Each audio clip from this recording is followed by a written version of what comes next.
reporting. Good evening. President Bush emphasized today that he will veto a measure allowing some federal help for some abortions for poor women, those in cases of rape and incest. This puts Bush back on the firing line over abortion policy. A veto fight not only with Congress, but a national battle of law and emotion, and increasingly, a political campaign issue nationwide. Chief White House correspondent Leslie Stahl has the latest on the president's veto and the new abortion policy battles of 1989. Leslie? Dan, the White House has just released a letter explaining why the president is going to veto that bill, and I'm going to read you just a little bit from it. The president says that the difficult issue of abortion is made even more difficult when the underlying issue is whether the government and ultimately the taxpayer is asked to pay for abortions and under what circumstances. The veto threat brought chills to pro-choice Republicans and party operatives who fear that Mr. Bush's high-profile position will give the party an anti-choice label and hurt all Republicans. If what we're going to try to cling to in the Republican Party is the right-to-life base, then we're going to lose the race in Virginia for governor, and we're going to lose the race in New Jersey for governor if that's what we try to cling to, because that base is shrinking and shrinking and shrinking.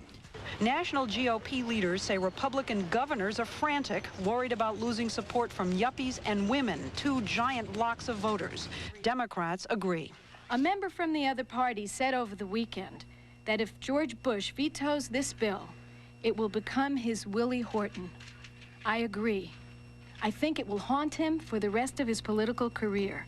What we are talking about here is protecting unborn life. Abortion is fast becoming every politician's nightmare. Every day, it seems, there's another vote on the issue somewhere.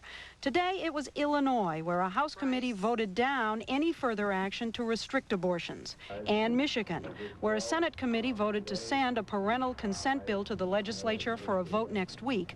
But the pro-choice governor has already said he'll veto it. While the pro-choice side is confident that President Bush is leading his party over a cliff, Mr. Bush is hearing from his own political operatives that it's not so bad. The president's position and the position of the Republican Party is a very rational and reasonable position. The president has been under intense pressure from conservatives to hang firm on his anti-abortion stand. Nevertheless, Mr. Bush did work hard to try and find a compromise on this before issuing his veto promise. His chief of staff even worked with congressmen, and they typed up a page with new proposed language for the bill, but a spokesman said that in the end they couldn't find enough flexibility. Dan? Leslie, White House Chief of Staff John Sununu is behind this stand. What about the rest of the staff? Well, it's interesting, Dan. The president's personal physician, Burton Lee, said today that he is pro-choice, and he thinks that disqualifies him from becoming Surgeon General. Other White House officials here say there is no litmus test on abortion for positions in the government, but they also say that the Surgeon General would have to support the president's anti-abortion position, which sounds a lot like a litmus test. Leslie Stahl, thanks. Another wild day during the day for the jittery stock market. It was hit hard in the morning when the government announced the broadest widening of the year for this nation's trade deficit. Trade deficit figures were surprisingly high. And although the stock market cut its losses during the day, analysts were concerned that the day's economic figures may add up to bad news for the American worker. And as CBS News business correspondent Ray Brady explains, that's because of what's happening to the American dollar. Okay, Donald, what do you got? You want to sell $7 Today, the worry and the fear shifted to another market, the currency market. After picking up in value over the past few weeks, the American dollar dropped today. Everyone's a little worried. It's a skittish market in general. Worried by more bad economic news. The U.S. trade deficit rose in August to $10.75 billion, up a surprising 31%. The biggest gap this year, as Americans kept buying more from abroad, primarily foreign cars and machinery, and selling less to other nations. That means more orders for foreign factories, fewer orders for U.S. factories. Well, the American worker is going to be the loser because they're going to outright lose jobs.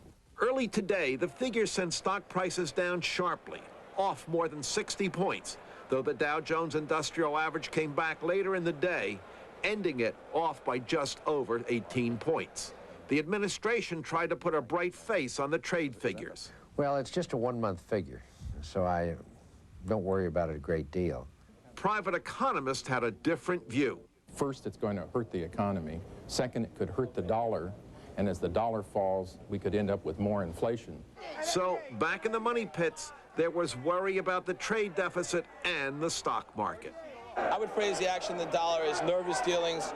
People are unwilling to take large positions with the stock market being as volatile as it is. If that dollar keeps dropping, it will help the trade figures, but it will hit Americans in the pocketbook, pushing up the price of what we buy from abroad. And these days, that's everything from cars to clothing and from tea to telephones. Dan? Thank you, Ray. New questions raised today about the storage of some of this nation's dangerous nuclear waste from defense plants. Questions of safety raised in an old report long kept secret from the public. Our chief Washington correspondent Bob Schieffer reports now on what the government now says it knew about the Hanford Reservation back then, but didn't tell. Below these fields in Washington state are underground tanks where the government has stored radioactive nuclear waste for more than 40 years. It was not known until today, but a government study concluded 5 years ago that there was a possibility the tanks might explode, not only spreading radioactivity over the area, but creating a blast with a force of 36 tons of TNT. Why, Ohio Senator John Glenn asked today, was the public never informed? But the point is, nothing has been resolved surrounding a potentially dangerous situation in the years and years that have gone by since the first report came out. The problem, cyanide deposits at the bottom of 15 of the underground tanks used to store the radioactive waste. The Energy Department says that subsequent investigations found the risk of explosion was not as great as the first report indicated, since it is unlikely that the waste would ever reach the high temperatures required to create combustion. The potential danger, it's a very low, very low probability of anything happening. Questioned in Washington while testing an experimental solar-powered car, Energy Secretary James Watkins said he too was satisfied the danger could be managed. We can keep it under management control. I don't see this a threat at this point in time. Even so, all sides agree the possibility of an explosion cannot be dismissed totally. And Senator Glenn says the fact that details are only now beginning to leak out illustrates a more serious problem, that government must keep a closer watch on nuclear safety procedures. Bob Schieffer, CBS News, Capitol Hill. Still to come on the CBS Evening News, Jerry Bowen on a national disgrace, child abuse, a fact of the present. And Bob McNamara on an old disgrace, segregation, a relic of the past.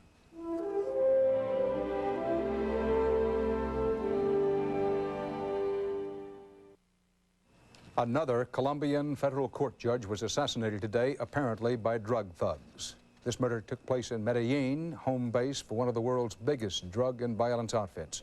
CBS News correspondent Richard Schlesinger is in Colombia, where the judges are asking for justice and protection. Judge Hector Jimenez Rodriguez was killed outside his house as he waited for a ride to work early this morning. Jimenez was the first judge killed since Colombia declared war on drug traffickers. Shortly after Jimenez died at a local hospital, a group claiming to represent the drug dealers took responsibility for the murder and said it was in retaliation for continuing extradition of drug suspects to the U.S. In Bogota this afternoon, the Judges Association called a 3-day nationwide strike to protest the killing. The national government, although it promised us protection, hasn't done anything yet. And we keep going with no protection. We don't want to be cannon fodder. The Judges Association will talk to the government about increased protection and says it may strike for more than 3 days if they don't get it. Estimates are that effective security for the judges may cost between $10 and $20 million, money this country does not have. The U.S. has pledged $5 million for protection of Colombian judges, but the first shipment of security equipment didn't go to the judges. It went to U.S. Embassy personnel. Using Colombian Justice Ministry figures, Judge Jimenez is the 51st judge to be killed since 1982. Richard Schlesinger, CBS News, Bogota.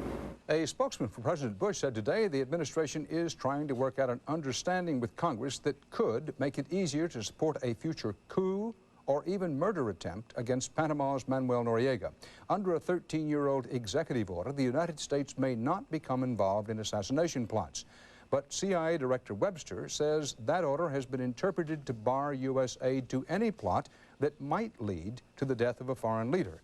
And he says that may be too strict. Asked if a looser rule would have made a difference in Panama, Webster said he didn't know, but he said it might make a difference the next time if some plotter decides he has to, quote, take Noriega out. In Florida, no shuttle launch today, this time bad weather. It was the latest frustrating delay in liftoff of Space Shuttle Atlantis and deployment of its main payload, the plutonium-powered little spacecraft Galileo, still waiting to go explore Jupiter. They'll try again tomorrow. Weather prospects uncertain.